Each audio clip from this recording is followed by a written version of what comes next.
आज हम लोग क्लास 10वीं के आपदा प्रबंधन के बारे में बात करेंगे। यानी यह चैप्टर हम लोग शुरू करने जा रहे हैं। सबसे पहले प्रश्न उठता है, जो आपदा क्या होती है? तो सिंपल भाषा में हम कहें तो ऐसी घटनाएं जो प्रायोजित नहीं थी, यानी पहले से हमको मालूम नहीं रहती है और वह एकाएक हो जाती है, ऐसी घटनाओं को ही क्या कहा जाता है? आपदा। तो आपदा प्रत्येक इंसान के जीवन में आता है। तो आपदा को दो रूप में हम कह सकते हैं। एक तो होता है पर्सनली, किसी के साथ कोई घटना हो गई तो पर्सनली आपदा आ गया उसके लिए। एक होता है सामूहिक, जो पूरे समाज के लिए होता है, वो हो गया सामूहिक आपदा। तो आपदा को हम कह सकते हैं, इसको दो रूप में बांट दिया गया है। पहला प्राकृतिक आपदा और दूसरा मानव जनित आपदा। तो सबसे पहले प्राकृतिक आपदा क्या होती है, इसके बारे में चर्चा करते हैं।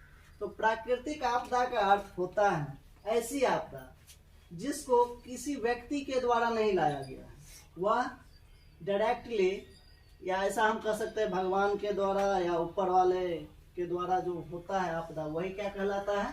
प्राकृतिक आपदा। और मानव निर्मित आपदा, जो इंसान अपनी गलतियों के कारण जो आपदा आ जाती है, वह होता है मानव निर्मित आपदा। जैसे उदाहरण के लिए हम बात करते हैं प्राकृतिक आपदा के बारे में, तो हो गया जैसे कि बाढ़। बाढ़ कौन लाता है?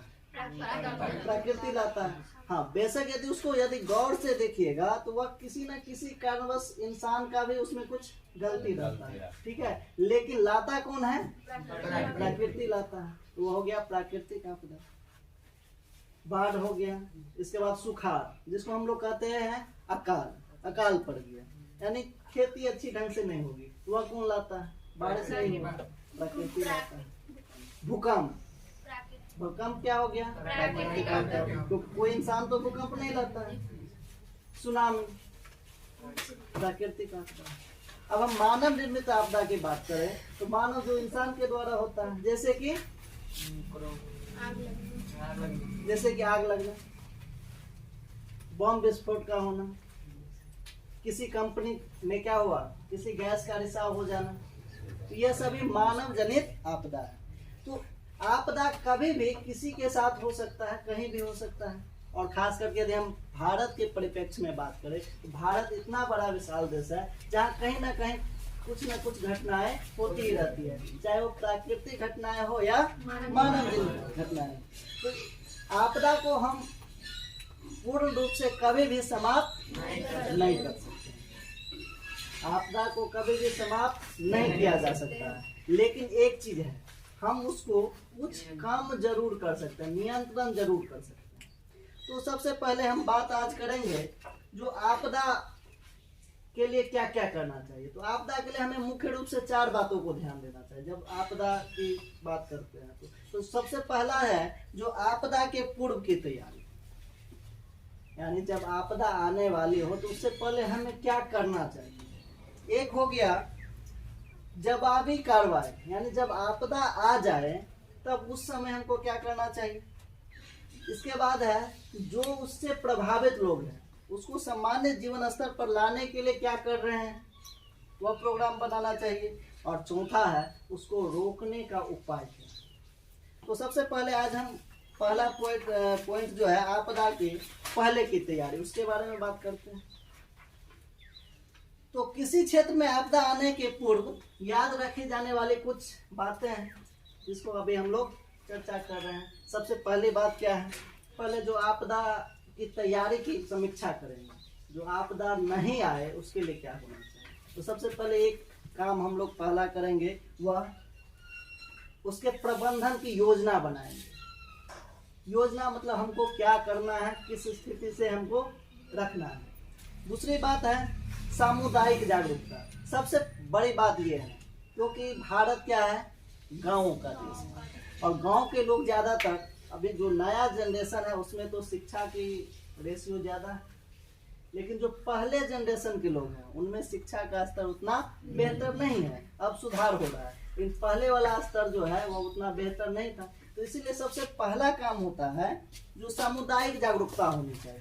सामुदायिक मतलब समूह, समूह में जब हम लोग रहते हैं तो उसके प्रति हम लोगों को क्या होना चाहिए, जागरूकता। अब जागरूकता कैसे लाएंगे, तो जागरूकता लाने के लिए जैसे कोई घटना होगी तो हमको कैसे उससे निपटना है, या घटना हो ही नहीं उसके लिए हमें क्या करना चाहिए, यह हो गया सामुदायिक जागरूकता।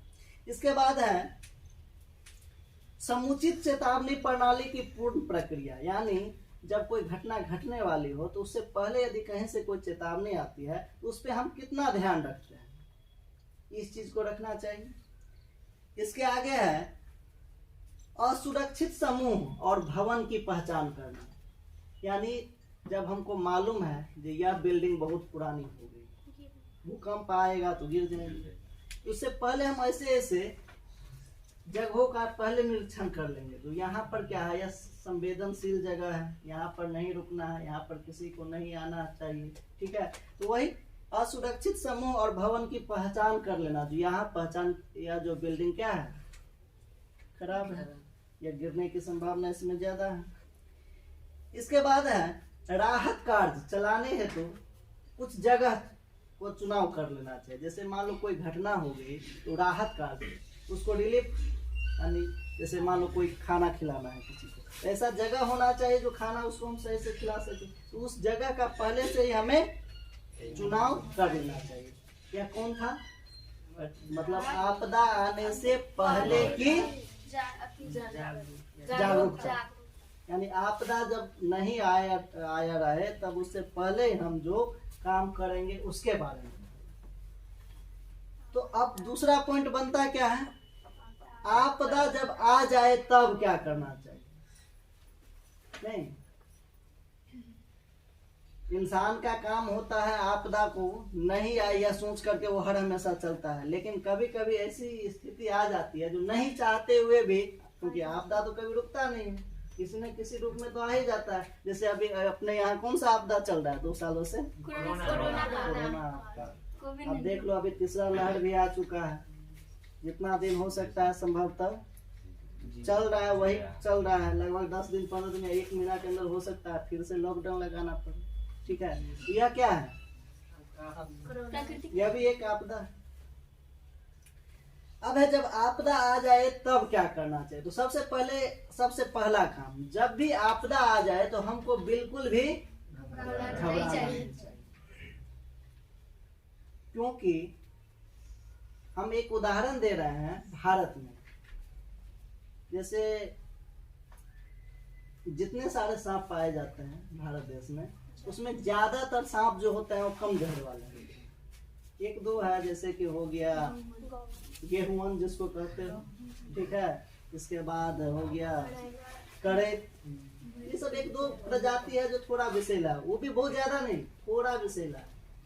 लेकिन होता क्या है, यदि किसी व्यक्ति को वह काट लेता है तो वह विष से कम मरता है, डर से मर जाता है, ठीक है। तो इसीलिए सबसे पहला काम होना चाहिए, जब भी किसी प्रकार की आपदा आ जाए तो उस आपदा को हम लोग को मिल करके सामना करना चाहिए, बिल्कुल डरना नहीं चाहिए। इसके बाद जब आपदा आ जाए तो उसको तत्काल में एक जो पहले से सुनियोजित रहेगा एक नियंत्रण कक्ष, जहां से हम सूचना का आदान प्रदान करते हैं, उस सूचना आदान प्रदान केंद्र पे क्या करना चाहिए, उसको अति शीघ्र चालू कर देना चाहिए। इसके बाद है जो हम पहले से प्रबंधन किए हैं, जो नहीं जब ऐसा हो जाएगा तो हमको ये करना, उस कार्य को क्या करना चाहिए, चालू कर देना चाहिए।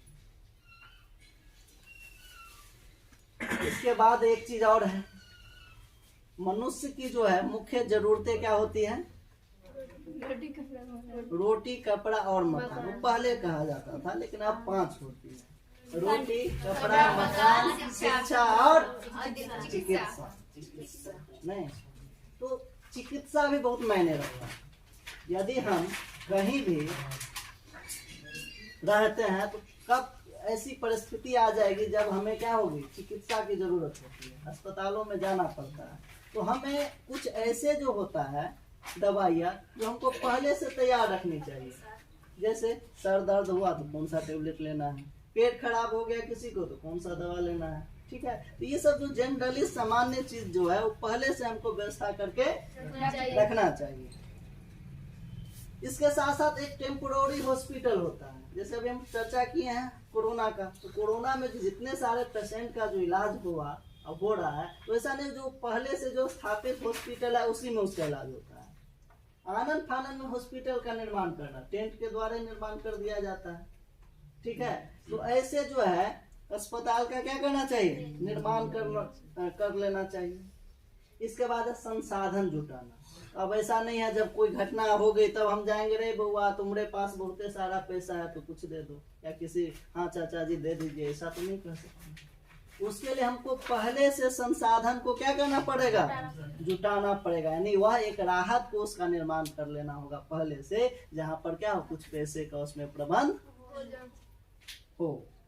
इसके बाद है ताजा स्थिति के अनुसार आपदा की जानकारी देना चाहिए। जैसे एग्जाम्पल के लिए ले लो, यदि बाढ़ आ गई, तो बाढ़ जब आ गई है इस मतलब बाढ़ से पूरा क्षेत्र क्या है, बेहाल है, डूबा हुआ है, लेकिन फिर भी ज्यादा बारिश होती जा रही है, बहुत ज्यादा बारिश होती जा रही है। तो जब ज्यादा बारिश होती जा रही है तो हम लोग उस स्थिति में क्या करना चाहिए, और ज्यादा बाढ़ का पानी बढ़ सकता है, उसको पहले से हमको क्या करना चाहिए, सूचना तंत्र के द्वारा संप्रेषण देते रहना चाहिए। जो नहीं यहाँ पर क्या हो रहा है, ज्यादा बारिश हो रही है और पानी बढ़ सकता है, तो और सतर्क रहे। इसके बाद है आवास के लिए अस्थायी व्यवस्था।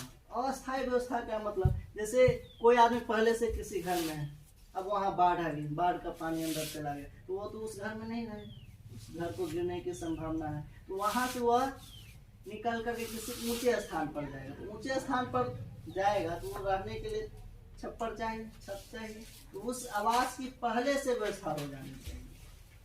यदि नहीं हुआ है तो टेंट के द्वारा उसका व्यवस्था का निर्माण कर लेना चाहिए। इसके बाद बात है जो उस आपदा में क्या होता है, तो बहुत सारे लोग मृत्यु को प्राप्त कर लेते हैं, बहुत सारे लोग बिछड़ जाते हैं, कोई कहीं रहता है कोई कहीं रहता है।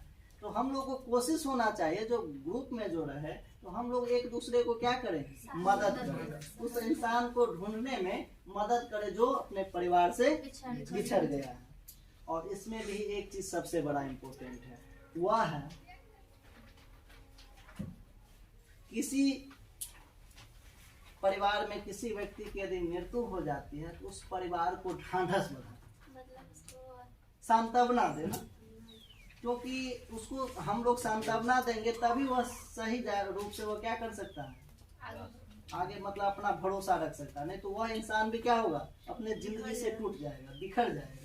तो सबसे पहला यह भी ध्यान रखना है जो हम लोग जो अगला किसी के साथ हुआ है तो उसको भिन्न प्रकार से हम लोग क्या कर सकते हैं, सांत्वना दे सकते हैं। तो यह काम भी होना चाहिए। अब हम बात करते हैं इसके लिए क्या क्या कार्य होना चाहिए इस पे। तो सबसे पहला अभी जस्ट बताया, जिनके परिजन बिछड़ गया हो तो उसे हम लोग क्या करेंगे, ढूंढने का प्रयास करेंगे। अनिवार्य सेवा जो होता है उसको हर हमेशा चालू रखना चाहिए। अनिवार्य सेवा क्या होता है, यानी ऐसी सेवाएं जिसके बिना किसी समाज या किसी व्यक्ति के लिए परिकल्पना नहीं की जा सकती। जैसे उदाहरण के लिए अभी के समय में हम लोग मोबाइल का यूज करते हैं, तो मोबाइल क्या हो गया है, एक टेक्नोलॉजी है जिसके द्वारा हम सूचना का क्या करते हैं, आदान प्रदान करते हैं, इसके द्वारा भी होता है। तो यह जो है जैसे किसी से एक देश या एक राज्य से दूसरे राज्य का संपर्क टूट गया, तो सबसे पहले उस संपर्क को जोड़ने का प्रयास करना चाहिए। कोई जैसे मान लो यहाँ हम लोग हैं, किसी से बड़े शहर से कोई डॉक्टर नहीं आ पा रहा है, तो क्या है रास्ते में सड़क टूट गई है या कुछ हो गया है, पुल टूट गया, तो वह टेम्पोररी का मतलब हो गया काम चलाओ। उस समय तत्काल में काम चलाओ ऐसे साधनों का प्रयोग करना चाहिए जिससे आवागमन का साधन क्या हो, चालू हो जाए। इसके बाद है आश्रय। इस विकट घड़ी में क्या होता है, जो बहुत सारे लोग अपने परिवार से बिछड़ा हुआ रहता है, कोई कहीं चला जाता है, यदि ग्रुप में नहीं रह पाता है, तो जहां तक हो सके यदि हमारे क्षेत्र में या कहीं और जहां पर उनको सुरक्षा मिलता हो उसको सुरक्षा देनी चाहिए। उनके साथ किसी भी प्रकार का भेदभाव नहीं होना चाहिए। क्योंकि वहाँ सिर्फ एक ही धर्म काम करता है, वह धर्म क्या है? इंसानियत। इंसानियत धर्म से ही हम लोगों को वहाँ पर काम करना चाहिए, ना कि हम लोग धर्म जाति के आधार पे करना चाह रहे। ये छोटा जाति का है तो ये बड़ा जाति का है, हम कैसे अपने घर में इसको रखे, हम कैसे आश्रय दें, इस प्रकार की बातें नहीं होनी चाहिए। इसके बाद है जब यह आपदा जब समाप्त हो जाए, ठीक है, तो सबसे पहला काम है रोजगार का अवसर ढूंढना। रोजगार का अवसर क्या हुआ? जैसे मतलब पूरा परिवार जब बिछड़ा हुआ है तो किसी के पास कितना दिन के लिए खाद्य सामग्री होगा? 1 महीने 2 महीने, वो भी बहुत ज्यादा, क्योंकि आपदा के समय में तो सारा समाप्त हो गया, खत्म हो गया। उस समय क्या करना चाहिए? जब इस पे नियंत्रण हो कुछ हद तक, तो जो लोग जो बच गए हैं उनके लिए रोजगार का अवसर पैदा करना चाहिए। रोजगार होगा तभी जाकर वो कुछ कमाएगा, तो फिर वह खाएगा। इसके बाद जो है, जो विस्थापित हो गया है, कहीं और चला गया है, तो उनको अपने पहले वाले जगह, यदि बचा हुआ जगह है, उस जगह पे उसका भवन का निर्माण कर देना चाहिए। अनेक प्रकार की सुविधाएं देनी चाहिए। और जब आपदा के समय में बात करें तो उनका एक सामूहिक रसोई घर होना चाहिए। सामूहिक रसोई घर क्या होता है? जब सभी एक ही साथ मिलकर के खाने का बनाते हैं और उसको खाते हैं। अब उस समय यहाँ पर यह नहीं होना चाहिए इसमें जाति धर्म के आधार पे हम लोग भेदभाव करें। जो वह उस जाति का है तो हमको क्या, हम उसके साथ कैसे बैठ करके खाएंगे, ठीक है? क्योंकि उस समय बैठकर खाना इतना इम्पोर्टेंट नहीं होता है जितना जान बचाना इम्पोर्टेंट है। समझ गया? इसके बाद है आपदा को पूर्णतः हम रोक नहीं सकते हैं। फिर हम रिपीट करें इस बात को, याद रखो, आपदा को पूर्णतः नहीं रोका जा सकता है, किसी भी कंडीशन में नहीं। लेकिन कुछ काम ऐसे होते हैं जिसके द्वारा हम क्या कर सकते हैं? उसको प्रभाव को कम कर सकते हैं। जितना ज्यादा क्षति होना चाहिए उस अनुपात में क्षति नहीं होगा, उससे कुछ कम होगा, ऐसा हम जरूर कर सकते हैं। तो सबसे पहली बात, जो हम लोग जो अपना घर बनाते हैं, जहाँ रहते हैं, तो वह सबसे पहले हमको यह देखना चाहिए तो यह किस जोन में है, जोखिम वाला क्षेत्र में है कि कम जोखिम वाला में है। उस प्रकार का क्षेत्र का पहले ही चुनाव करना चाहिए। यानी रहने से पहले हमको जान लेना चाहिए जो हमारा जो घर जो है वह किस क्षेत्र में आता है। दूसरी बात है, जो भूमि बर्बाद हो गई है, ठीक है, तो उसको हम कैसे उपयोग लायक बनाया जा सकता है, इस पे भी काम करना चाहिए। तीसरी बात, जहां पर हम घर का निर्माण कर रहे हैं तो वहां पर ज्यादातर जो घर ऐसे बना होता है जहां पर हम लोग क्या करते हैं, भूकंप रोधी तकनीक का उपयोग नहीं करते हैं। तो ऐसे घरों का निर्माण भूकंप रोधी तकनीक के द्वारा करना चाहिए, जहां से क्या हो, कम से कम क्षति हो। यदि भूकंप रोधी तकनीक का इस्तेमाल करके यदि हम घर बनाते हैं तो ऐसे इस प्रकार के घर में क्या होगा, वहां पर गिरने की उसकी संभावना सबसे पहले कम होगी। जब वह भवन नहीं गिरेगा तो क्या होगा, जान माल की क्षति भी कम होगी। इसके बाद है सामुदायिक जागरूकता। सामुदायिक जागरूकता में क्या होगा, जो सबसे पहले लोगों को प्रशिक्षण देना चाहिए। जो नहीं, जब क्या हो जाएगा, आपदा आएगी तब हम लोग को क्या करना चाहिए। हमारा क्षेत्र यदि गहरा क्षेत्र में है तो यदि बाढ़, एक एग्जाम्पल के लिए ले तो यदि बाढ़ आ जाए तो हमको कहाँ चल जाना चाहिए, ऊंचे स्थान पर भी कहाँ, जहाँ से सभी आदमी सुरक्षित रह सके, ऐसे स्थान का चयन, जहाँ से कहीं और जगह पहुँचना क्या हो, आसान हो। इस स्थान का भी हमको ध्यान रखना। जैसे उदाहरण के लिए मान लो ऊंचा जगह है, मान लो किसी जंगल में ऊंचा जगह है, चारों ओर बाढ़ है, यहाँ से किसी से तो वह रूट जुड़ा नहीं है, तो वहाँ पर फिर क्या होगा, जान तो बच जाएगा लेकिन ज्यादा दिन तक नहीं बच सकता है। तो उस स्थान को भी हमको देखना पड़ेगा। जो हम स्थान का चुनाव कर रहे हैं वह स्थान कैसा होना चाहिए, सही है या गलत।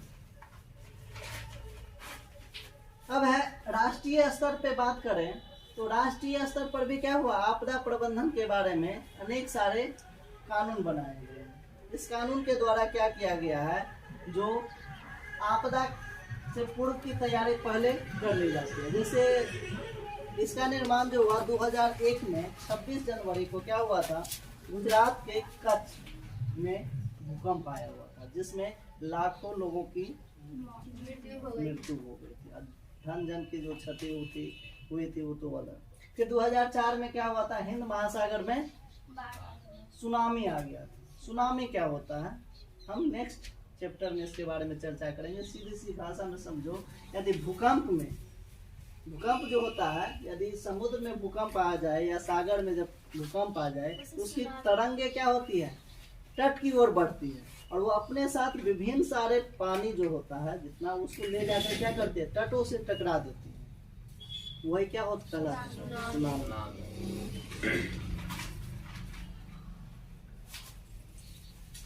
अब है आपदा प्रबंधन को रोकने के लिए कुछ राज्य सरकार भी काम कर रहा है, कुछ केंद्र सरकार भी काम कर रहा है। केंद्र सरकार के द्वारा जो या राज्य सरकार के द्वारा जो दोनों मिल करके काम जो होना चाहिए वो इस प्रकार होना चाहिए, और ऐसा हो भी रहा है। जैसे कि सबसे पहली बात है, आपदा प्रबंधन के लिए क्या किया जाता है, प्रति वर्ष एक अलग से बजट तैयार किया जाता है। बजट मतलब उसका रुपये का हिसाब किताब रखा जाता है। इस साल हम आपदा प्रबंधन के लिए इतना 1000 करोड़ रुपया हम रख रहे हैं। क्यों रख रहे हैं, क्योंकि यह हम पहले बताए हैं, भारत कैसा देश है, अति विशाल देश है, और जहाँ पर कभी कहीं ना कहीं कुछ न कुछ रूप में क्या होता रहता है, घटनाएं होती रहती है। तो बजट के लिए पहले से ही क्या कर दिया जाता है, उसमें तैयार कर लिया जाता है जो इतना बजट हमको देना है। दूसरी बात, आपदा प्रबंधन हेतु एक प्रधानमंत्री कोष की रचना की गई है। जैसे कोई भी घटनाएं होती है वहां पर एक लिंक दे दिया जाता है, शेयर अकाउंट नंबर दे दिया जाता है, जहां पर जो अपने इच्छा अनुसार जिसको जितना हो सके अपना सामर्थ्य के अनुसार क्या कर सकता है, उसमें डोनेट कर सकता है, दान दे सकता है, जो राहत कार्य में काम आएगा। इसके बाद है आपदाओं की बारंबारता के क्षेत्र का मानचित्रीकरण भी किया जाता है। मानचित्रीकरण आपदा के बारंबारता का अर्थ हो गया, यानी ऐसे क्षेत्र जहां पर कोई घटनाएं बराबर घटती रहती है, तो उस क्षेत्र को हम पहले से वह चुनाव हो जाता है जो यहाँ पर इस चीज की क्या है। जैसे मान लो अपने यहाँ की बात कर ले तो अपने यहाँ बाढ़ जोन का क्षेत्र है, तो पहले से ही अनाउंस रहता है जो यहाँ पर बाढ़ जोन क्षेत्र है, उस हिसाब से उसका तैयारी पहले से किया जाता है। इसके बाद है आपदा प्रबंधन में जो काम कर रहा है उन लोगों को क्या करना चाहिए, प्रशिक्षण में मिलना चाहिए। अब हम तो सामाजिक स्तर पे इकट्ठा हो जाते हैं, लेकिन उनके साथ साथ जो समूह को तो प्रशिक्षण देना ही चाहिए। जो उस कार्य में जो संलग्न हो उस व्यक्ति को और ज्यादा क्या करना चाहिए, प्रशिक्षित होना चाहिए। पंचायत एवं ग्रामीण स्तर पे भी क्या करना चाहिए, आपदा प्रबंधन के लिए विभिन्न सारे कार्य करने चाहिए। जैसे कि अपने पंचायत में एक स्टॉक होम का निर्माण करना चाहिए, जहाँ पर हम लोग क्या कर सकते हैं, आने वाले समय में जब कोई ऐसी आपदा आ जाए तो उसका हम उपयोग कर सकते हैं। जैसे कि हो गया नदी में तैरने वाला जो होता है, हाँ सूटकेस टाइप से, जिससे वह यदि लगा लेता है तो नहीं आदमी डूबता है, वह हो जाना चाहिए। नाव की व्यवस्था कर लेनी चाहिए, ठीक है। तो इन सारी चीजों को हमको ध्यान रखना होगा। आपदा प्रबंधन का कार्य ग्राम सभा की साझेदारी पे भी होता है, क्योंकि भारत गाँव का भी देश कहा जाता है, तो गांव तो सबसे ज्यादा है, और सबसे ज्यादा समस्याएं कहाँ होती है, गाँव में ही होती है। इसलिए ग्रामीण स्तर पे भी क्या करना चाहिए, ध्यान देना चाहिए, इसका प्रशिक्षण होना चाहिए। इस प्रकार हम लोग क्या कर सकते हैं, आपदा प्रबंधन से कुछ हद तक नियंत्रण कर सकते हैं, रोक नहीं सकते हैं, सिर्फ नियंत्रण कर सकते हैं। इसके बाद जो है नेक्स्ट टॉपिक हम पहले बतलाए हुए थे, जो आपदा मुख्यतः कितने प्रकार की होती है, 2 प्रकार की। कौन कौन, प्राकृतिक आपदा और मानव जनित आपदा। तो आज हम लोग सबसे पहले पढ़ेंगे मानव जनित आपदा, ठीक है। तो आपदा वह त्रासदी होता है जिससे सिर्फ मानव ही नहीं प्रभावित होता है। कौन सा प्रभावित होता है, जितने भी सजीव है वो उससे प्रभावित हो जाता है, ठीक है। और मानव जनित आपदा है, यानी मानव के द्वारा जो गलतियां जो हो जाती है उनके जो परिणाम स्वरूप जो होता है वही क्या है, मानव जनित आपदा है। मानव जनित आपदा में मुख्य रूप से हम बात करें तो वह होता है नाभिकीय, रासायनिक आपदा, नाभिकीय आपदा हो गया, आग लगना हो गया, ठीक है, बम विस्फोट हो जाना इत्यादि ये सब है। तो चलो सबसे पहले आज हम नाभिकीय आपदा के बारे में बात करते हैं। देखो, नाभिकीय ऊर्जा का विकास जो किया गया था वह विज्ञान की विशिष्ट उपलब्धि थी, उनमें से एक इसका स्थान आता है। लेकिन यह विज्ञान कभी कभी क्या बन जाता है, अभिशाप बन जाता है। विज्ञान हमारे लिए वरदान और अभिशाप दोनों की हम बात करते हैं। दोनों विज्ञान वरदान भी है और अभिशाप भी है। क्यों? क्योंकि जिस रूप में हम उसका उपयोग कर रहे हैं वो तो विज्ञान का देन है, हम लोग अच्छा कर रहे हैं। लेकिन यदि उसका थोड़ा सा भी क्या करें, उल्टा कर दें, वो क्या कर सकता है, अभिशाप बन जाता है। जैसे उदाहरण के लिए हम बात करते हैं, हम लोगों ने, इंसान ने क्या बनाया, बंदूक का निर्माण किया, ठीक है। तो बंदूक का निर्माण तो हो गया, लेकिन बंदूक निर्माण का उद्देश्य था क्या, जो हम क्या करें, हिंसक जानवर से, दुश्मनों से हम उसकी क्या करें, सुरक्षा करें, उसके लिए बना था। लेकिन आजकल हम उसका उपयोग क्या कर रहे हैं, बहुत सारे लोग जो है गांव में करने लगा है, ठीक है। यह इस प्रकार से हम क्या कर सकते हैं, वहां पर हमारे लिए क्या बन गया, वो अभिशाप।